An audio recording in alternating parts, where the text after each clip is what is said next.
News updates. Telangana బీజేపీలో జిల్లా అధ్యక్షుల నియామకం ఆ పార్టీలో చిచ్చు పెట్టింది. ఎమ్మెల్యే ఎంపీలు సూచించిన విధంగా అధ్యక్షుల ఎన్నిక జరగకపోవడంతో కీలక నేతలు తీవ్ర అసంతృప్తితో రగిలిపోతున్నారు. ఈ నేపథ్యంలోనే తాను సపోర్ట్ చేసిన నేతకు గోల్కొండ గోషామహల్ ప్రెసిడెంట్ పోస్ట్ ఇవ్వకపోవడంతో ఎమ్మెల్యే రాజాసింగ్ పార్టీపై ఇవాళ మరోసారి సంచలన వ్యాఖ్యలు చేశారు.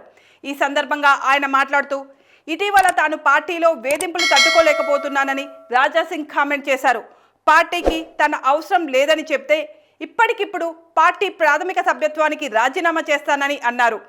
బీజేపీని వదిలి వెళ్లేందుకైనా తాను సిద్ధంగా ఉన్నానని తెలిపారు. పార్టీలో కొంతమంది చేస్తున్నట్లు తాను బ్రోకరిజం చేయడం రాదని సంచలన వ్యాఖ్యలు చేశారు.